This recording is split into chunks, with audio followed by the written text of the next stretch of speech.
Ladies and gentlemen, good day and welcome to the Tube Investments Q3 FY2025 earnings conference call hosted by IIFL Capital. As a reminder, all participant lines will be in the listen-only mode, and there will be an opportunity for you to ask questions after the presentation concludes.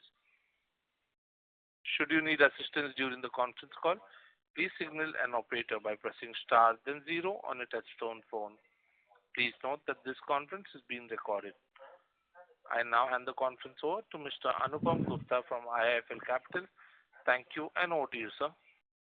Yeah, thanks, Rico, and welcome everyone to the 3Q FY25 results conference call for Tube Investments.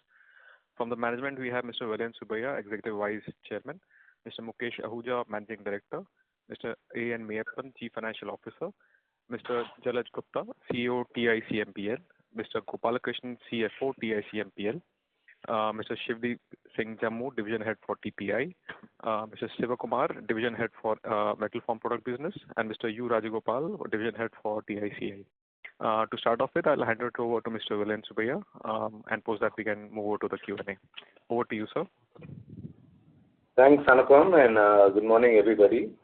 I'll just go through results for the quarter. It's been a fairly flat quarter. Revenue in Q3 was at 1,910 crores compared to 1,898 crores for the same period last year. The profit before tax was at 212 crores as against 210 crores in the same period last year. ROIC for the quarter was 43% compared with 54% in the previous same year period. And free cash flow for the quarter was 70 crores. In terms of each of our businesses, the engineering business had revenue of 1,212 crores compared with 1,229 crores in the corresponding quarter. The PBIT was at 156 crores as against 153 crores in the corresponding quarter. The metal form business had revenue of 400 crores compared with 392 in the corresponding quarter last year. And PBIT was at 40 as against 47 in the corresponding quarter.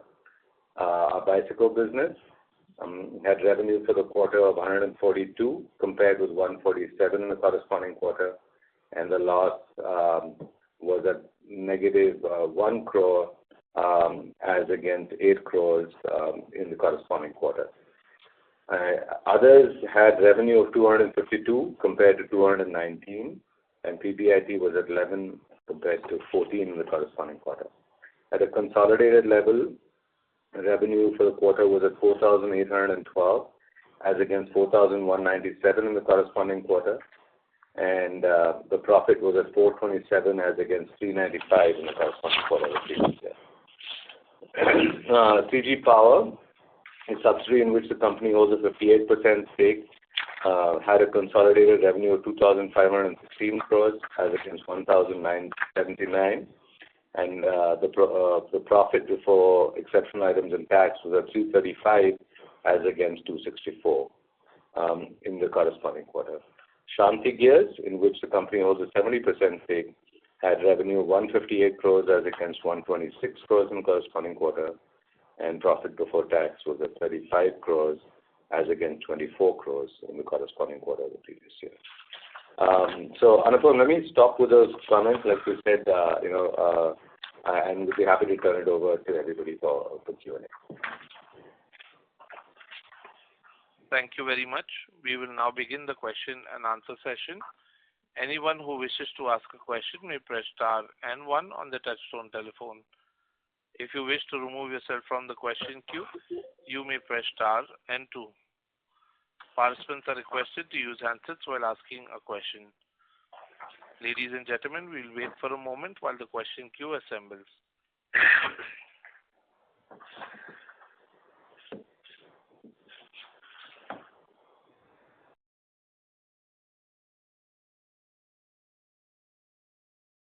The first question comes from the line of Nirmam with Unique PMS. Please go ahead.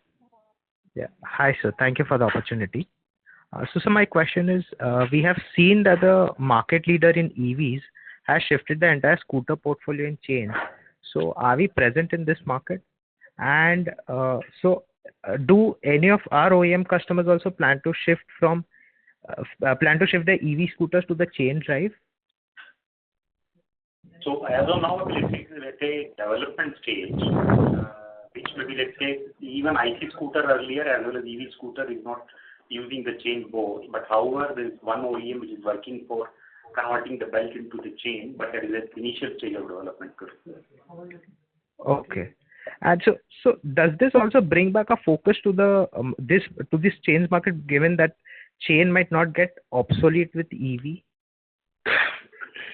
Yes, it will not get obsolete because motorcycle growth continues. At the same time, maybe the replacement cycle, maybe even if you consider about 2 to 3 years for chain replacement, there is a huge population of vehicles available in the aftermarket area. So we don't think at all the chain market is going to get obsolete.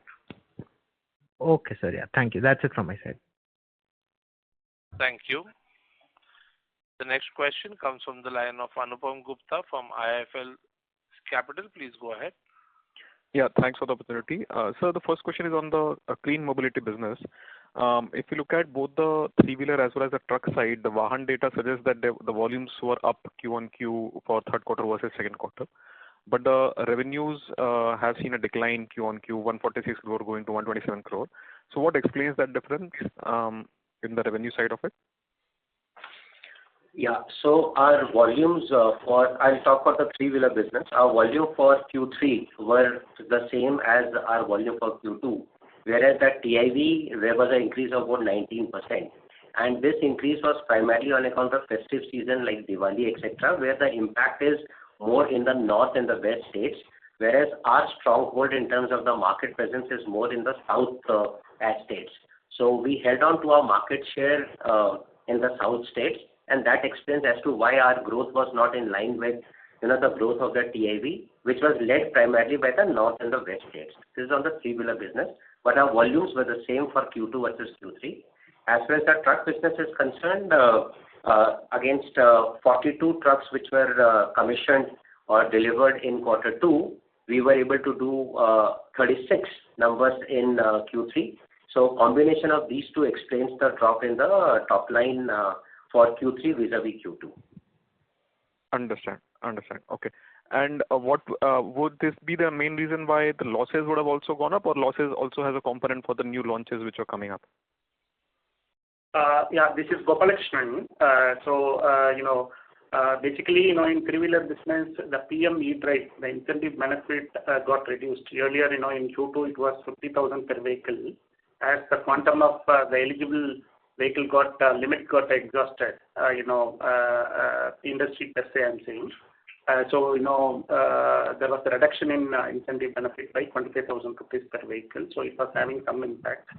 The second one is, we have commissioned China Tech Center in Shenzhen. So, basically, there is a technical service fee which is, absorbed, part of the product development expenses. And in case of tractors and, smaller commercial vehicles, basically, we are in the process of, commercializing the operations, and we are getting to start up production kind of mode. And, since the manpower is being ramped up in both the businesses, there was an increase in fixed cost to that extent. And, our product development spend also has gone up between Q2 to Q3. Okay, understand. And just continuing on the small commercial vehicle, and I think that you also launched the cargo variant in the Bharat Mobility Show. How soon should we see this at the dealership level for these two new products? So the plan is that in quarter 4, both small commercial vehicle as well as the cargo, the super cargo, we will be seeding in the market in quarter 4. The full-fledged commercial sale we will begin from April of 2025. Okay, understand. Fine, this is helpful. So the second question is on the metal form product business. What we see there is that the margin trajectory has been pretty weak for this business compared to what we were doing, let's say, 3-4 quarters back. So what is driving the correction in margins for the metal form product business, especially since railways anyways was missing for the last many quarters also? So what's the trend there? So, Anupam, like you mentioned, one reason is railway because of the pricing coming down. Second reason is the TV growth was little down in the quarter three because of the model change and the year change, which the road frame business maybe has not done. We have done good in line with the market, but maybe because that segment was not doing good in the quarter three, and that's resulted into little bit drop in the margin, and which will come back. So, but what should be the, let's say, normal sustainable margin for metal form business? Assuming things are on track, then what should be the margins which one should assume there? At a PBT level, we'll continue to go around 10 to 11% band. That will be the margin guidance. Okay. Fine. I'll come back in the queue, sir. Yeah. Thank you. Thank you. Before we take the next question, a reminder to all participants, you may press star and 1 to ask a question. The next question comes from the line of Abhishek Ghosh from DSP. Please go ahead. Yeah, hi, sir. Thanks for the opportunity. So just in terms of the engineering division, the top line has been fairly muted. So is it because of the correction in the metal prices, or has the volume also been muted? And also, if you can help us understand on the exports piece, given the overall challenges that one is seeing in the overseas economy, is that also impacting our exports volumes and revenues? So as on Q3, no impact of the exports volume, and which will continue to do whatever engineering division was doing, close to around 19 to 20% of the exports. So that momentum continues. But going forward, maybe let's say seeing the uncertainty and all those things, maybe environment is volatile, and we'll see. But as of now, maybe as far as engineering division is concerned, we enjoy a good relationship with all the OEMs. So we expect that to continue. Okay. So then what's the reason for this muted performance? Is it more led to lower domestic volumes, or is it a function of metal prices? How should we look at the overall? It is a function of the metal price. Okay. So in volume terms, you would have still seen healthy growth. Is that a right assumption, sir? Yes, we have grown in the volume terms around 7 to 8%. Okay. Thanks. So just in terms of the EV part of the business, from a 3-year roadmap, while you may have some market shares in mind, but in terms of your own assessment, you think is it a combination of both margin improvement and market share, or is there a more focus on getting the market shares for the first 2-3 years and then indigenize and then get to profitable route? If you can just help us articulate from a 3 to 5 year perspective. Thanks. Initially, since all the 4 businesses are in their initial stage of product life cycle, of course, the focus would be more on improving the market share and the numbers, with a definite eye on the margins as well. But between the two, the focus would be more on improving our presence in the market and penetration, because it's a market which is evolving, and there is continuous aggressive work which is going on to improve our realization in the market, and also to look at reducing our BOM cost as well. So which is a time-taking process, but initial focus would be to improve our numbers and market share. Okay. Just to add, I would say that ideally, with the 2 products that are already in the market, we'd like to at least get to operating break-even this in the next financial year. And obviously, kind of the other 2 products will still require investment. Okay. That's helpful. Thanks. Sir, we have also seen a fair amount of increase in the depreciation in the current years. If you can help us with the capex that's incurred in 9 months, and for FY25, how should we look at the capex? You are talking about PA standalone? I'm talking about the standalone business. Yeah. Standalone, as of December, we have done 295 crore of capex. The question is in the increased depreciation. Yeah, depreciation is because of the higher capex only. We have also invested in Nashik consultant, and Nashik has started depreciation right now in this quarter, and that's a major reason for the increase in the depreciation. And Nashik will be catering to which product? It's CRS's product, steel strips. So obviously, kind of a lot of the capex has been in the engineering business, And they're kind of, as demand picks up, we will basically, and those businesses start to scale, we will see growth in that business. Got that. Revenue growth and margin growth. Okay, so you have that visibility, and that's why you're investing now, because you are seeing that whenever things pick up, you want to be ready for that. That's the way to look at this business. Yes, and the other sign, obviously, kind of one of the things we started to do in each of the businesses is regionalize more. So when Mayappan talks about steel strips, we basically now are, the same business that we had, the same manufacturing capability we had in the south, we've now moved that to the west. And similarly, so basically in tubes now we have presence in the north, west, and south. And so basically we want to kind of have regional presence to reduce logistics costs and therefore improve margins a bit on each of the products. And also our ability to serve customers quicker, basically because we're of the proximity to them. Got that. Okay, sir. Thank you so much and wish you all the best. Yeah, thank you. Thank you. Thank you.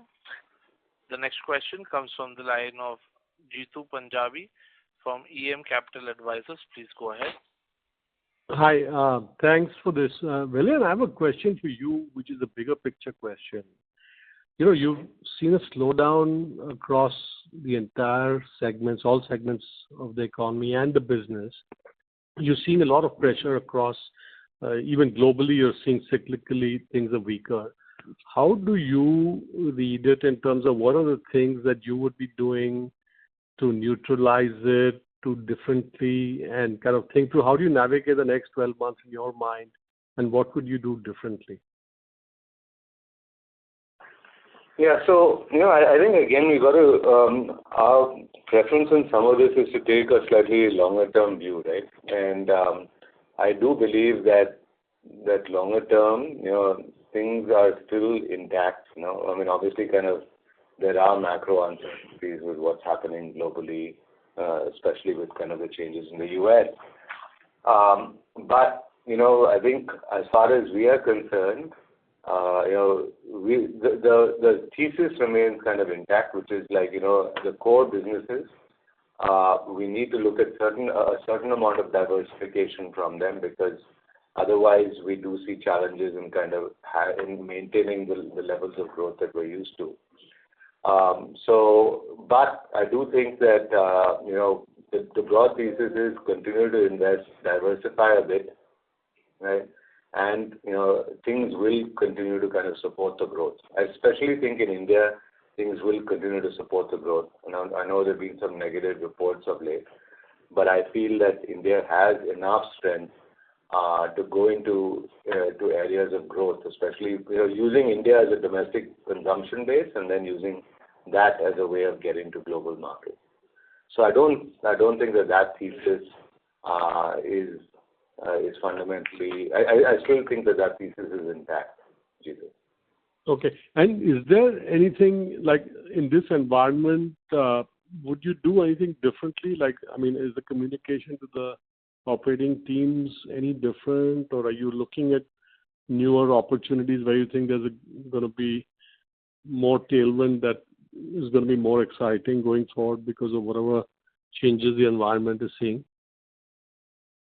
Yeah, I'll tell you, if you separate out kind of, so if you take kind of the TI's core businesses, I almost put things in three buckets, right? Kind of TI's core businesses, kind of we start looking at opportunities for growth and then what we should be doing from like a prudence perspective, right?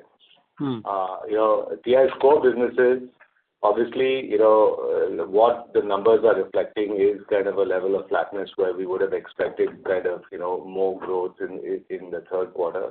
That growth did not come. That growth, so basically the question is when will that growth come back? I don't think we have the answer to that. But I would just say that when the growth comes back, we're ready for it.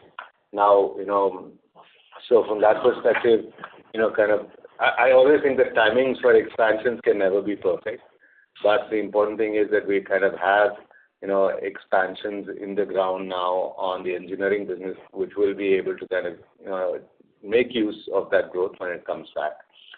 The second is obviously a level of softness on the export markets, but I just think that just means that we have to intensify our efforts on those markets.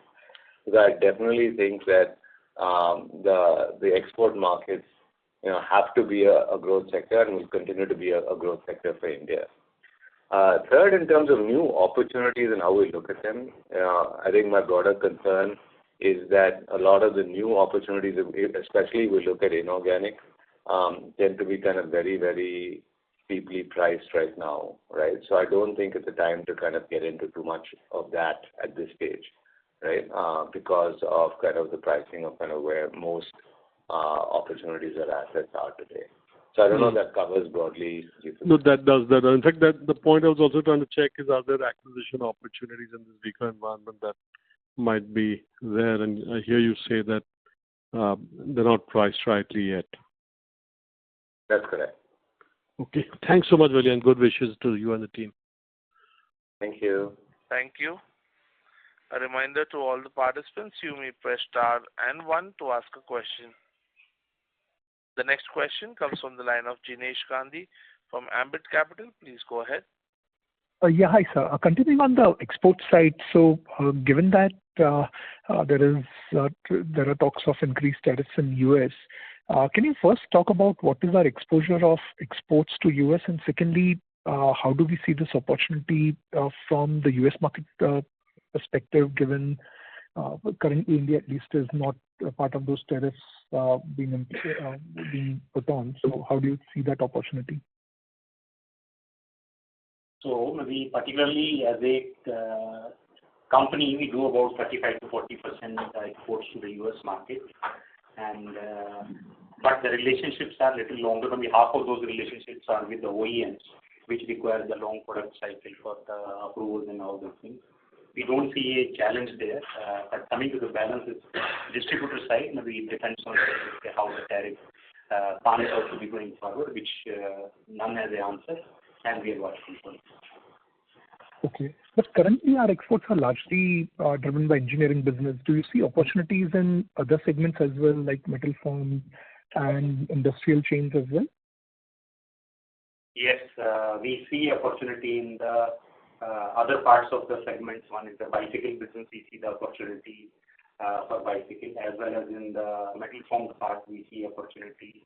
We are doing some product development in the chain business also for higher city bikes. There is opportunity on it. Got it. So would it be fair to say that the 20% export target which we were talking about has some upside risk as exports get more broad-based across businesses?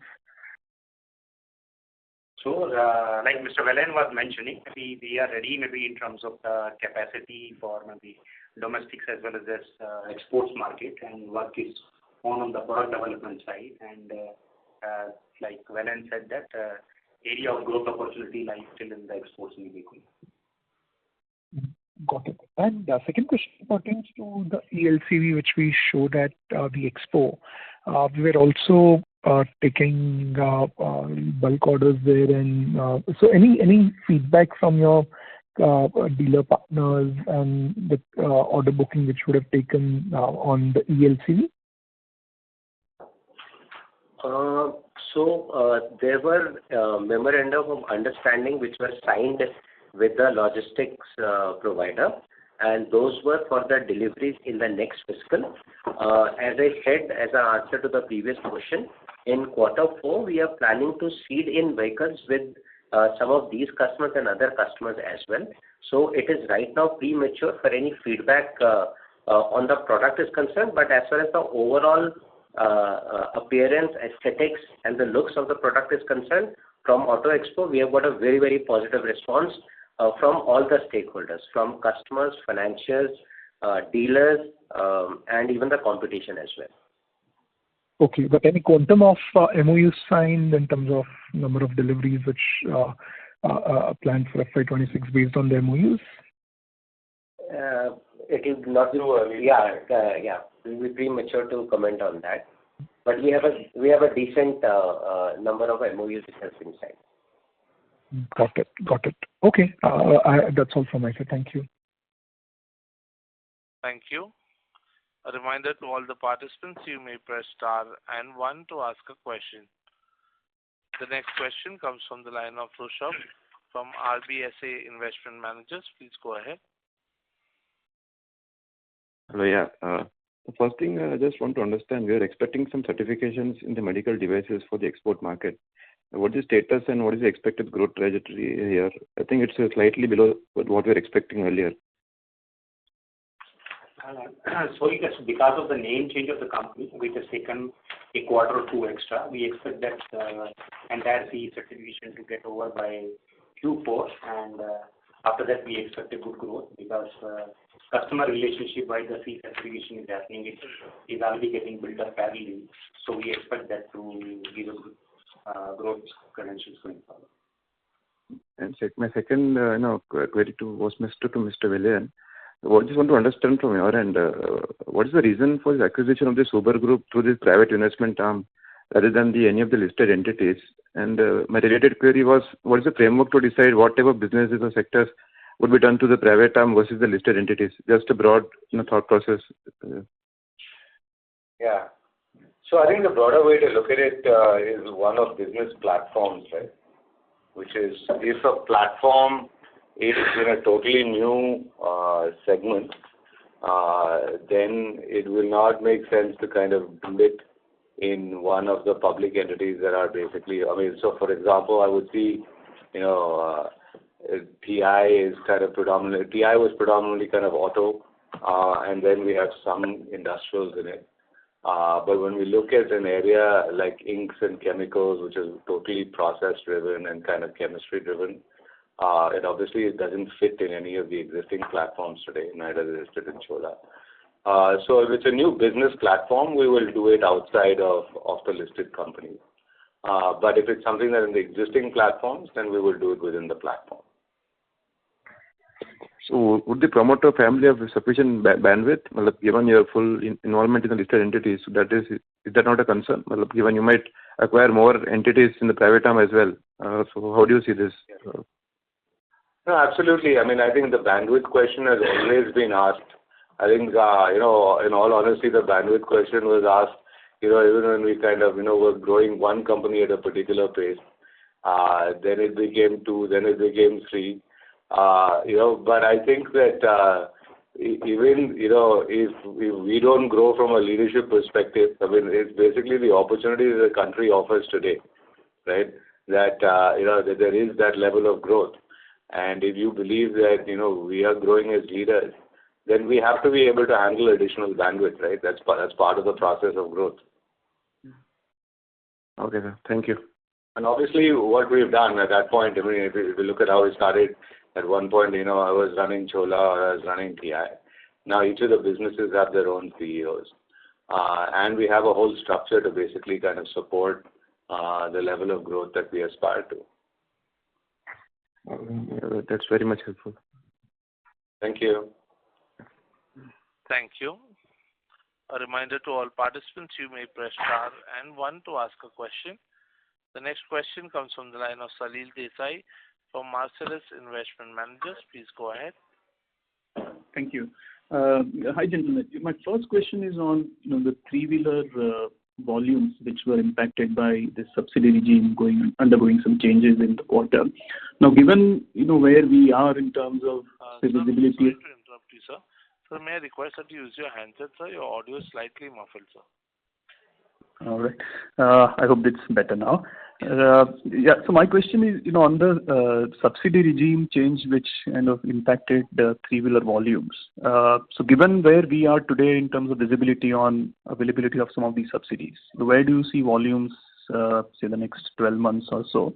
And related to that is, where would you see profitability if there are production costs going up because of fewer subsidies? So any visibility on these two aspects? The subsidy part which Gopal mentioned was to the answer on the profitability. But as far as the three-wheeler volumes are concerned, the electrification of the three-wheeler market is improving with every quarter is the data that we have. April to December, about 25% of the total three-wheeler passenger market is what it is, electrified, or what gets sold as electric. So we see a very positive upside in terms of the electric three-wheeler, both passenger as well as the cargo is concerned. And as regards our plans, we have also aggressive plans both in the passenger segment as well as also in the cargo segment, which we will seed in Q4 and scale up our volumes in starting April.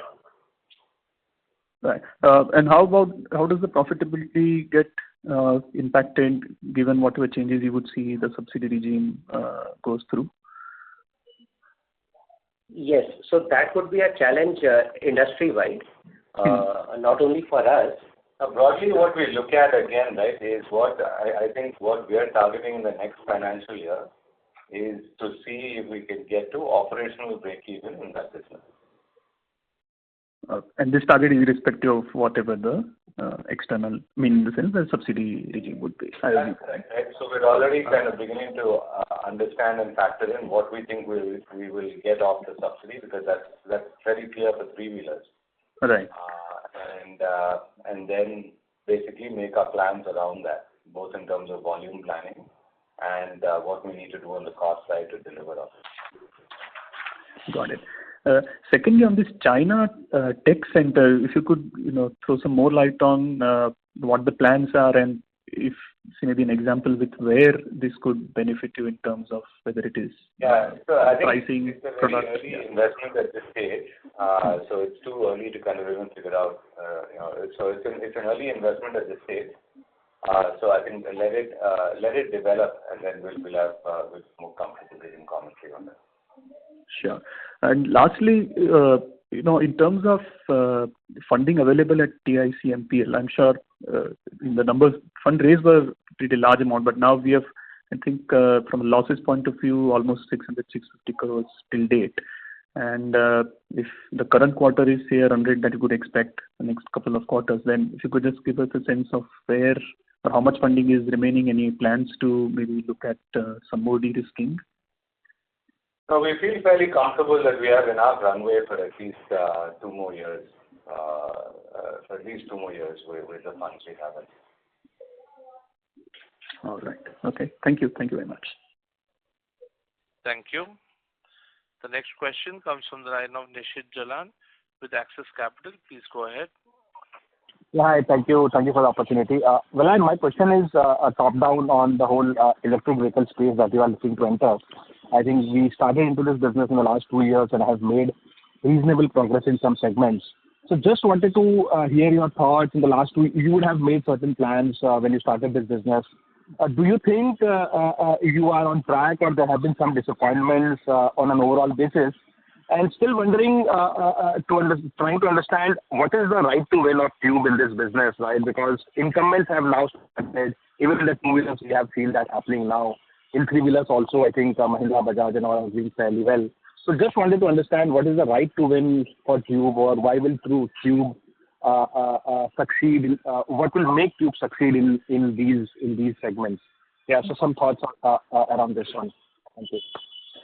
Yeah, so first on overall direction, right? Kind of when we started, what we said is we'd like to deliver $1 billion in revenue by 2029, and I still believe that and profitable, right? So basically, what we've said is kind of a profitable $1 billion in revenue by 2029. Now, I do believe that thesis is still very much intact, and I do believe that we'll be able to deliver that. Second, in terms of your question on kind of how will we be able to compete? Honestly, I think that the market is just beginning to play out. We're still in very early days in terms of how the market will play out. You talked about three-wheelers, and so broadly the way I look at it is, if you take the heavy truck, for example, at this stage there is no other player that basically has that product in the market today. And I believe that we'll have at least another year of kind of being the only player. So we will have the chance to basically develop a good starting position. But I actually think even what's happening in three-wheelers is encouraging, because of the percentage of the market that's moving. And that starts happening when 2 or 3 players get into the segment. right? So basically, there I would say that, we have to, and we are aspiring to particular kind of market shares that we will get to in that product. And I do think that, because obviously kind of the incumbents have an advantage in terms of, the presence and geographic presence in terms of dealerships and distribution. But I do feel that, we will be able to overcome that and get to kind of our stated internal, market share target. Though it will still take, so we'll get to a certain percentage of that target in the next financial year, and then perhaps get the target kind of in the financial year after that, right? So that's 26, 27. But we've always taken a long-term perspective to this.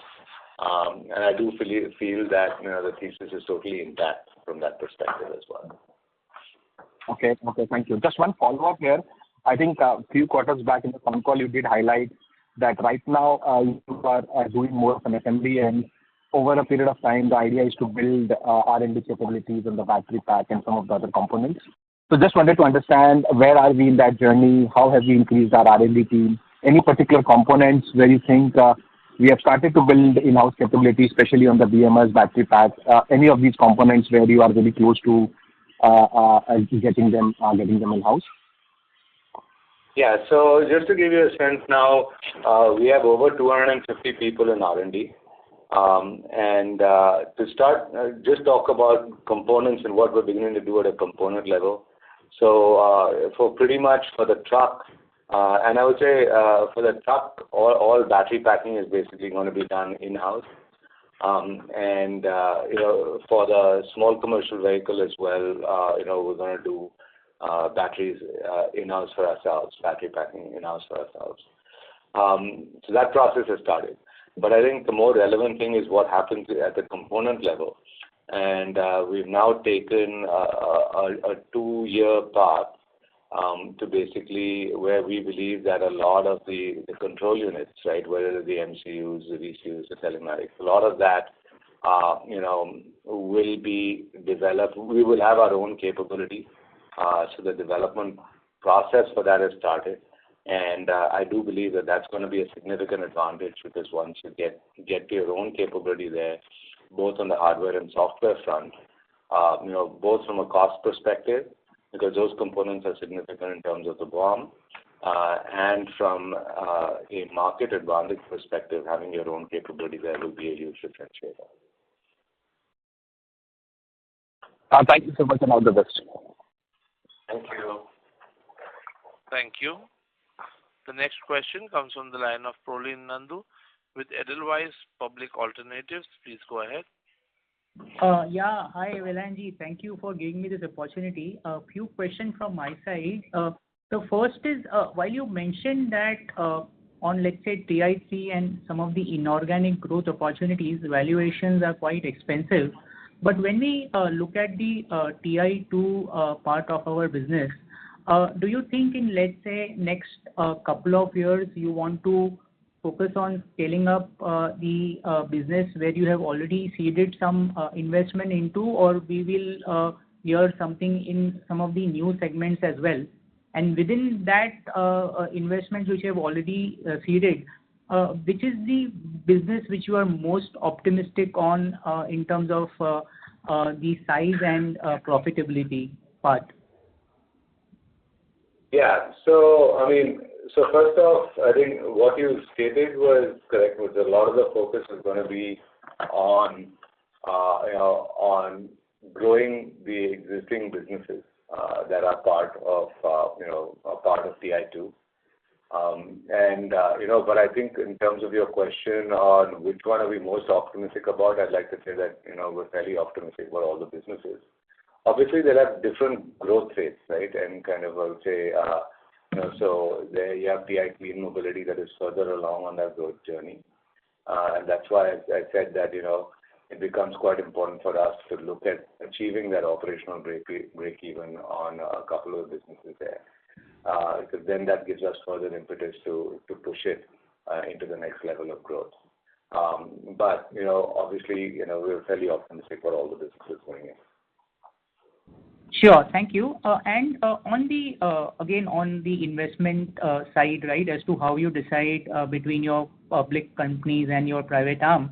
And in the past also, you have answered this question that, let's say if we talk about investments or how you will seed new businesses in your listed companies, it would be more on a capabilities of those companies and then also on a case-to-case basis. Anything changes, Velanji, on that part, or it still remains the same? And is it the case that right now, maybe in the segments where Tube want to probably enter into, whether it comes to inorganic part, things are expensive, and in, let's say, a CG Power, maybe there the visibility of near term in terms of investments are slightly more than Tube. Is that a fair way to look at things, or that's not a right assessment?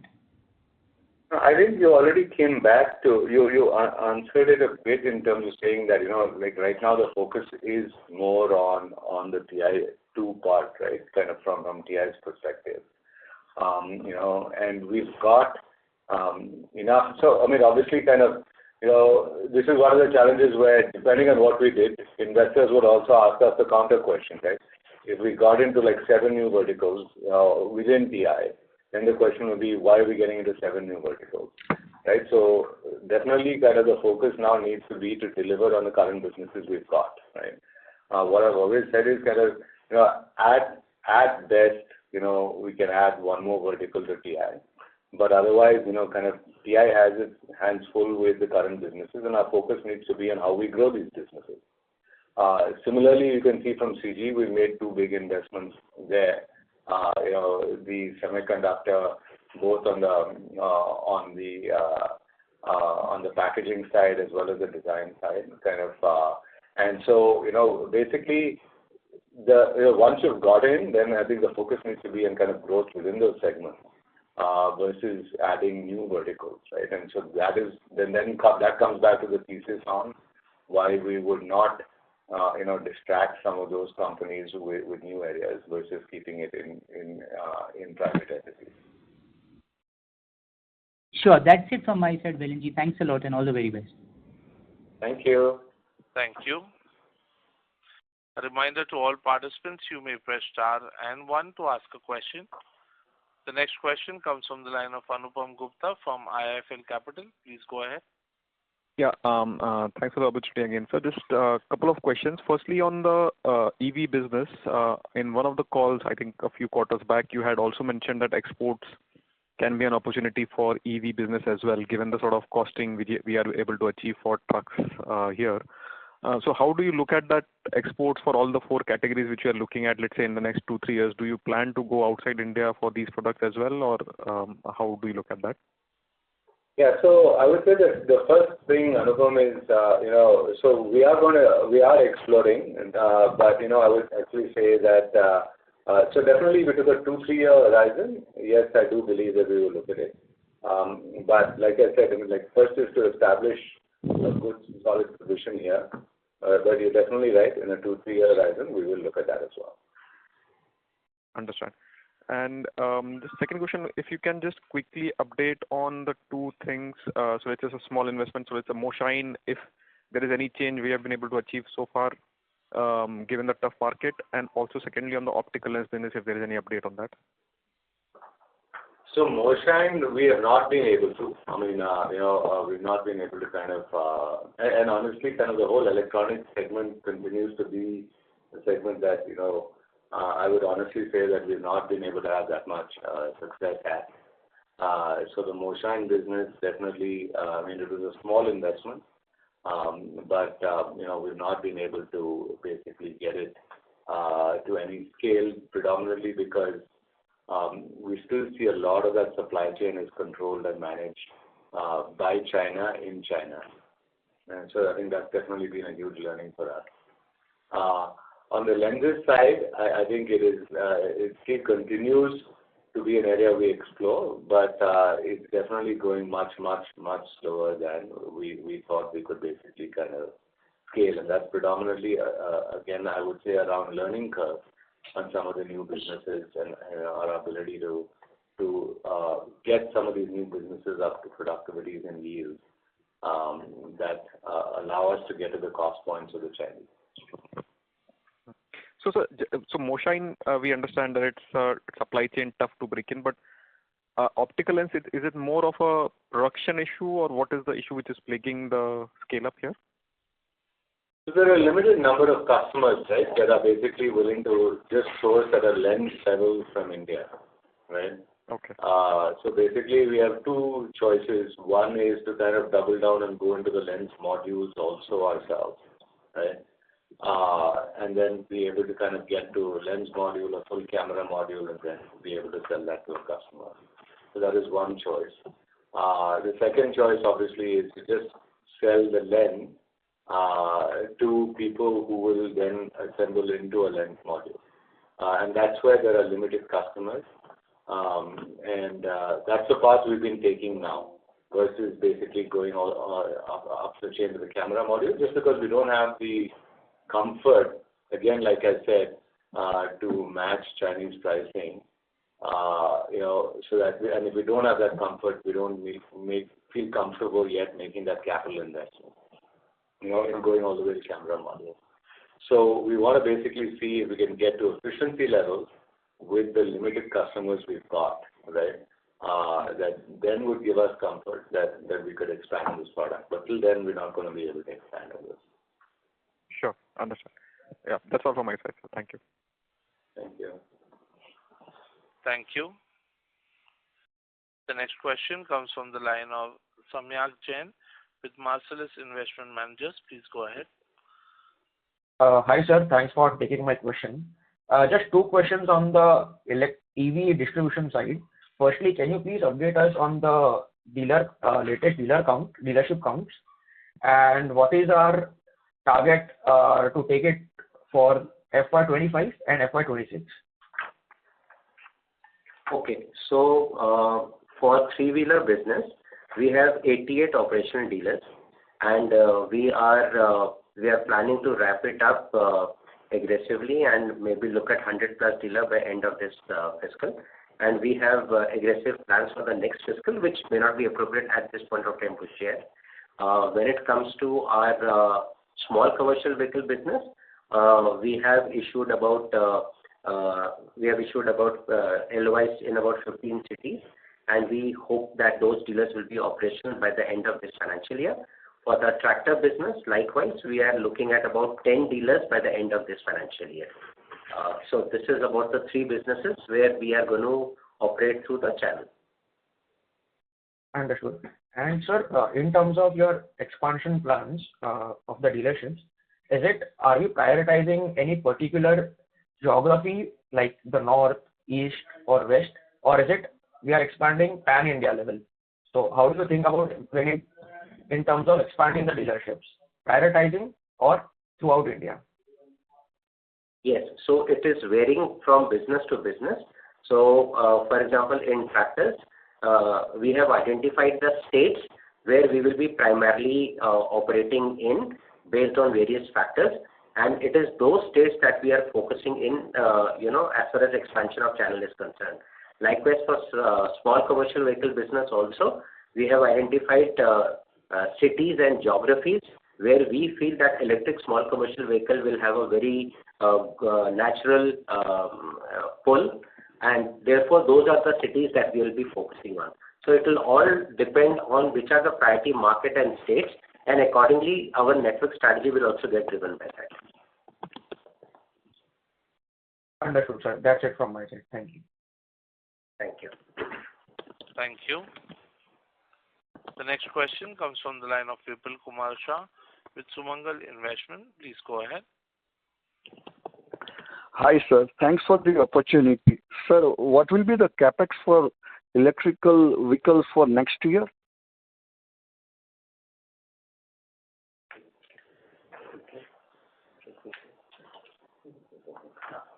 We are looking at close to 300 crores kind of a capex across all the, four businesses. Across all the products? All the four. Yeah. And sir, would you repeat the sales figures for all the products which you had, at that time my line was disconnected. So Would you repeat No, we the didn't give figure? sales figures for the. Oh, you gave sales figures? Oh, you indicated a number of products sold for trucks, eh? For trucks, yeah. So, truck, it was 42, and our for three-wheeler business, it was 1,837. Okay, sir. Thank you very much, and all the best. Truck was 36. My mistake, not 42. Truck was 36. Okay. Thank you. Ladies and gentlemen, as there are no further questions from the participants, I now hand the conference over to the management for closing comments.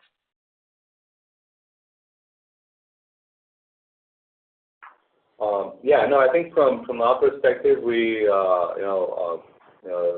nothing specific from our side. So thank you. Thank you. On behalf of IIFL Capital, that concludes this conference. Thank you for joining us, and you may now disconnect your lines.